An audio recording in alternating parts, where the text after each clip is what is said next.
It's great to see everybody. I really mean that. And thank you, everybody. This is a community of rare protein spilling diseases. So FSGS, IgAN, membranous nephropathy, minimal change, C3G, everybody, Alports. We welcome everybody because that is the NephCure family. And for all of those who are also, I think there's about 150 people on virtual right now. So we have a big community. But remember, this conference is about you, and get the most of what you see here, and please do interact with each other and as we go through the day. So we are in, let's see, ready for this one? We're in the happiest place in the world, right? Disney World. I have to admit, I'm a longtime fan. And I have to share one of my favorite storytellers of the world is Walt Disney, right? And so how better to summarize our 20-year history than to take a quick memory lane. I just have to say to Disney folks, I'm probably going to violate so many copyright infringements of your logos and everything, so we'll deal with it later. All right? But the story, just as a hint, has a very happy ending, like almost all Disney. But once upon a time, in the year 2000, when NephCure was founded, if you went to the doctor and they said, well, you know, you're spilling protein, it was not a good situation. It was dark. The children are upstairs, so I can take some liberties. You know, you were told, well, there's not much I can do for you. Well, there's dialysis, there's transplants, and there's some off-label therapies that are not real friendly. It was not a good time. We didn't understand the disease very well. So some very brave people at NephCure, there was 4 families that got together and said, let's change this. And they put this model together that really was different than a lot of rare disease organizations. So what's different about NephCure? We're not only here to support the patient, but the #1 goal has always been to find a cure. And that's where our efforts and our energy goes. And so this model is a little unique to NephCure in that each of these bubbles represents a stakeholder group, right? So who's involved with a stakeholder to finding a cure? It's not just us. We've got to engage, obviously, patients. You can see all the things we do. And on the next one, let's go clockwise around. You can see clinicians, right? They're specialists. But of the 12,000 nephrologists in the United States, guess how many are experts in glomerular disease? Maybe about 300. So what's your odds of seeing one of those 300 out of the gate? Not too good. So we've got to find these folks, right? Work closely with them. Industry, right? This is where I spent 30-some years. You know, 99% of the drugs in the world come from the pharmaceutical industry. So let's work together, guys, right? Whoops, let's go back.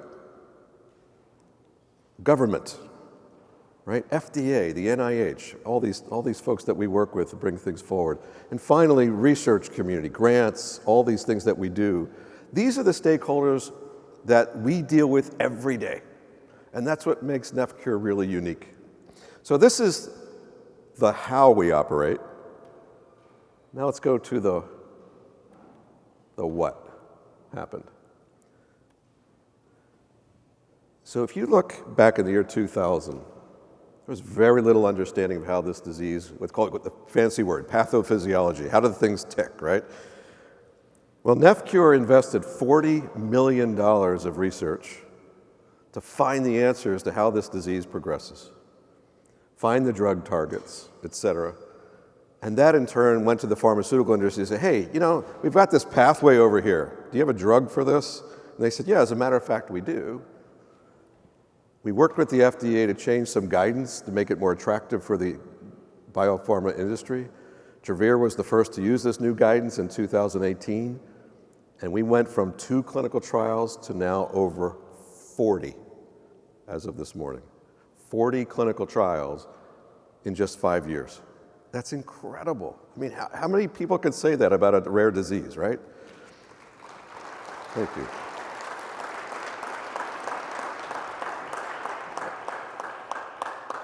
And it was this 40 million of all of you who stand out in the rain of the walks and put on these pig jigs and the galas and all the beautiful golf tournaments. That's what made that happen. So when you wonder, where this money goes, that's what happens. And so this is the formula. That's what we do, how we do it. So here I am today. Is folks from Calliditas in the room, anybody? There you go.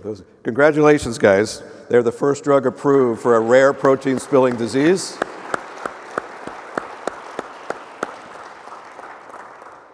One down, 18 to go. And they're very close. So the first drug approved. So it really is an incredible feat to be able to stand here in the first time in 20 years and say there's an actual drug out there for rare protein spilling disease. Okay? I don't know what happened on there. Okay, thanks, guys. All right. So 40 clinical drugs, 18 companies. 18, everywhere from small companies you may not have heard all the way up to Pfizer. I mean, this is really the community coming together. What other great news do we have? Trials for kids. Anybody here with the EPIC trial, Travere's trial? We got kids in there. There you go. We actually have people participating. Children. One of the problems that we've had is that the world typically says, okay, we're going to put a drug into adults first, and then we'll do children later. Well, in rare disease, when you don't have a lot of options, children need to come equal to adults. And that's what we've been moving really hard to do. So that was the first big trial for children. We've got many more coming. We'll talk about that later. But great news for kids, because no, you shouldn't have to choose between high-dose steroids and these other things when we already have great trials undergoing that are being watched very closely by the FDA and are great care options. So thank you for Travere for EPIC. APOL1 success. We have folks from Vertex in the room. APOL1, for those of you who don't know, it affects predominantly folks, black communities. If you happen to be West African descent, it is probably one of the most aggressive forms of the disease in FSGS. They got data that was outstanding. I think it was close to 70% reduction in proteinuria in the most difficult to treat population, which is incredible. So these are miracles happening. So it's very great. We're in Disney where things like that are every day. Here we go. Anti-rejection therapies. Anybody here have transplant? Okay, imagine now life without having to take rejection medication. There's Talaris. Are you in the room? There you go. Thank you, guys. They are working on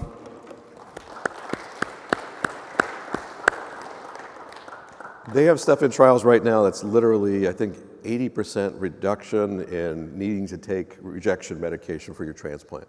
So imagine now going into a transplant, you get, I think it's a stem cell transplant from the donor and some wonderful things happen and then you don't have to go on rejection meds. This is space age stuff. Guys, this is incredible, right? Let's keep going. Genetic testing. Is Natera, are you in the room? There you go. I want to thank you all.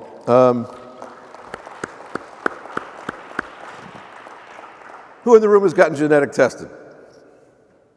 A lot of you, that's great. Highly encourage. Even if you've gotten genetic testing 5-10 years ago, it has now leaped and just gone crazy in numbers of the things that we can find out. It's really important that if you have this disease, please check with your clinician about getting genetic tested. It is very accessible, relatively inexpensive. Everybody should get it because we'll find out more about your disease and how to tailor the right medication to you. So that is huge. Next one, the growing docs list of glomerular disease experts. Okay, we are working on, I'll let the cat out of the bag, it's called the International Society of Glomerular Disease. We want to take this subspecialty, which has been kind of not so organized, and create a formal society to recognize the subspecialty of glomerular disease experts. This, we believe, will reduce a lot of referral hesitancy and whatnot, but that the bottom line is these folks need a home, and we're going to help them get there. So this is a growing list. I think we have 200 glomerular disease experts on who are now qualified, by the way. These are not just, hey, join the club. They have to meet a whole bunch of criteria. So it's exciting. So guys, look at what's happening here. I really want you to pause for a second and look at all the progress. And you should really be excited because it is a new day. Getting a diagnosis of FSGS today is worlds apart from even just 3, 4, 5 years ago. And it's all because of all the wonderful work of the people in the stakeholder community being driven largely in part by NephCure and you out there doing what you're doing and helping. So give yourselves an applause here, okay?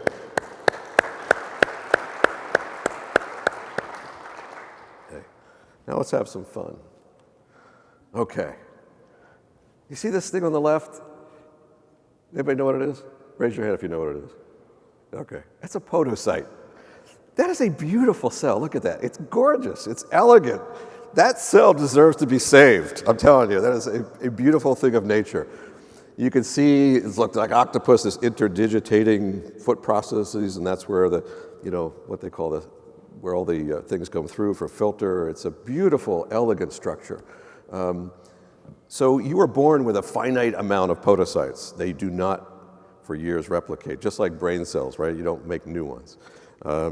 So the question I have, true or false, the podocyte can be made to grow. How many think yes? Raise your hand.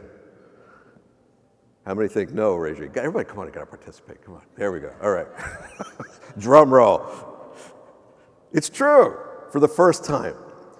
Folks out on the West Coast, the podocyte we have been able to grow in the lab. So we're not yet there in the kidney, but the first thing was just crack the code. We can actually grow the podocyte now outside the body. It's incredible. Never thought happened, right? Okay, true or false? How many genes are involved? Let's see. There are fewer than 20 genes involved in nephrotic syndrome. Raise your hand. True? Raise your hand. False? Ooh, you guys know some stuff. Okay. False. There's around 60 genes. Now, every day we discover more. So this is good news, bad news. The good news is we discovered what the genes are and we can fix things, right? The bad news is this is not, for example, like cystic fibrosis where you just have 3 genes and if you flip the switch, life becomes much better. So it is a lot of heterogeneity, fancy word, which is another way of saying if you've seen one patient with FSGS, you have seen one patient, right? It's very patient-to-patient specific. Okay, let's keep going. True or false? There were only 2 clinical trials in the nephrotic syndrome in 2016. Raise your hand if you think it's true. Yeah, all right, there you go. Way to go, guys. So you actually were listening, all right. True. Amazing. And now look at this trial table on the left. This is all the clinical trials. The staff put together this beautiful chart, what phase they're in. So you go through human testing, phase 1, phase 2, phase 3, and then you get approved by the FDA. So you can see where things are, mostly phase 2, a lot in phase 3. So life is looking really good, guys, okay? True or false? This is actual data, I think this is Vertex. In 2021, 2 companies announced positive data. True or false? True? False? It's a trick question. Oops. Sorry, if I can make it go, there we go. False. There were actually 6 companies showing great data. So it was amazing. FSGS, IgAN, APOL1, minimal change. So really, I have to say, coming from the drug industry, usually from phase 2 to phase 3, you see about a 50% rate of fall off, right, where the efficacy just doesn't hold up. We're seeing 70, 80% crossover, which is for a rare disease incredible. So good stuff happening, guys. All right? So let's talk about NephCure real quick. Where are we today? We have 80,000 patients in our database. We estimate that 1 out of every 2 people who ever have nephrotic syndrome or nephritic IgA and other things have at some point come to NephCure in our database. You can see largely they're adult. We talked about the NephCure specialists, about 240 clinical trials. So this is a great picture. If you want to take out your camera, where we are today is incredible. Our reach is in the millions of people when we talk about what goes out on a daily basis, from our Facebook pages and everything else. And we are serving over 15 rare diseases here at NephCure, okay? So everybody's part of the family if you have a protein spilling disease, okay? So this is it grew since last night. Jack, you're on there. I was wondering, great. Are you in Jack is out with our kids with a picture at Summit. He gets to be in shorts today, lucky him.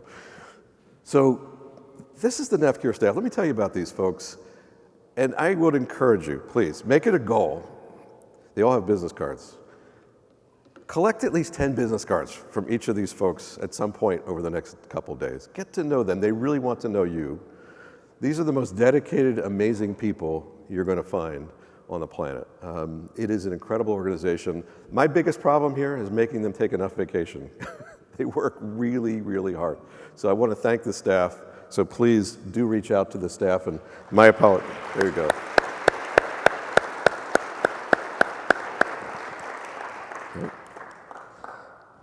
Next.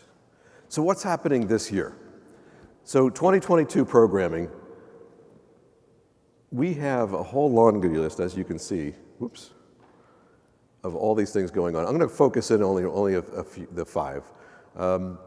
Literally what we're doing right now is preparing for first therapies, making sure access, that everybody has an equal shot, and making sure you get access to these medications. IgAN is coming first. Then we expect FSGS to follow right after that, so we're doing a lot of community building. Health equity we're going to talk about. There's a real problem that we have been trying to address. And of course, clinical trials, et cetera, and our regional communities. If you see this guy, he's on our board, Kevin Mott. He's the guy that looks like Napoleon. He's got all these things, these ribbons. He's a volunteer, he is a board member, he's all kinds of stuff. Almost like Michael's. So please, if you get a chance, meet Michael Levine, meet Kevin Mott. There's other board members here as well. Please reach out to them. Health equity. We know there's a health equity disparity in our country, period. But when it comes to kidney disease, it's even more so. If you are from the Latin community, if you happen to be Black American, you are 5 to 7 times more likely to have kidney disease than non. If you are an Asian American, IgA is prevalent, and there really is a need here to address to make sure everybody gets access to medication. So we are really working hard. We have a special program that's been set up with a group called HEAL. We have pilots in Atlanta and Chicago that's rolling out that really says, hey, you need to be aware of this. And we literally go to church on Sunday. We're working with some of the larger churches in the communities. Say, we want you to pee in a cup. We want to take a cheek swab and have you genetically tested. And then if anybody who's tested positive, we immediately link them to someone like Dr. Zaritsky here, who is an expert in treating glomerular disease. So that's our health equity program, and it's just getting started. We also want to say congratulations to everybody. Blair, are you in the room? Where is he? There he is. They are doing an amazing job. Blair is working with the Congress and working with our legislative folks. And at the end of the day, we've got a presidential order, if you remember, about kidney disease, right? But it didn't include rare kidney disease. So at the end of the day, it is something that we've been working with Travere and AAKP. It was just introduced last week, so I want to say congratulations to Blair and team. Well done. They're doing a great job. And what that is all about, guys, is everything you'd want. Increase awareness, increase diagnosis, identify the needs of people, communities of color in particular, education and awareness. So imagine you go in and somebody says, sorry, we're not covering your rituximab. Well, who made that decision? Well, it was probably a panel of a family doctor who doesn't really see this. Through this legislation, we'll be requiring a glomerular disease expert to be on that panel so that doesn't get rejected. All right?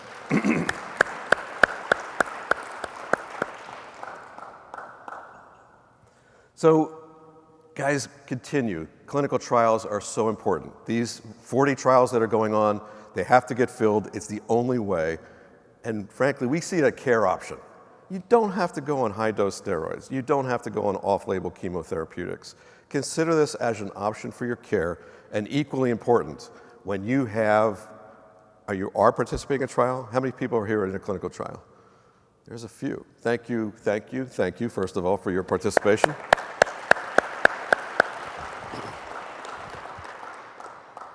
At the end of the day, we really want you guys to be really engaged in these, but you have to stay on the trial. Literally, no joke.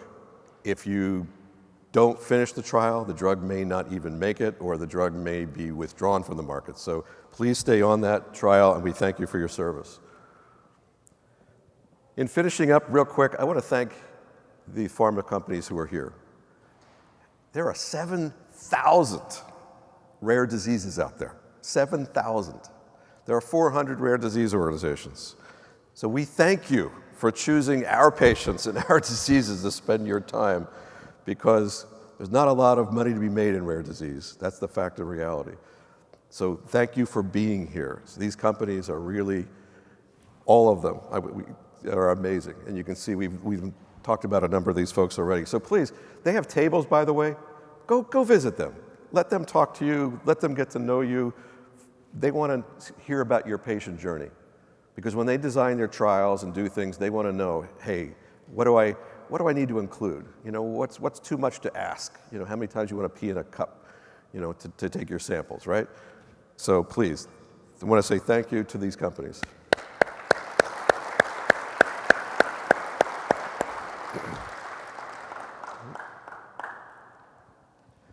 A special thanks to all of our volunteers.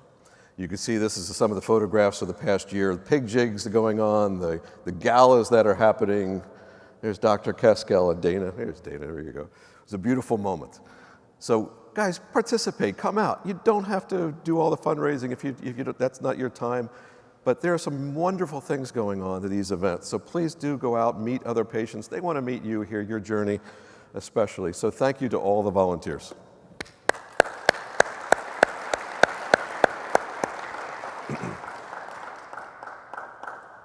So, real quick, over the next couple days, please come out. What you can do, meet the other folks. Meet the physicians who are the glomerular disease experts. We really want you to consider genetic testing. Help out to join the advocacy network. There are many ways to get involved, okay?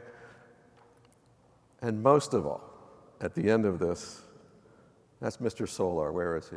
There you go. He's right there. Firefighter from New York. Thank you.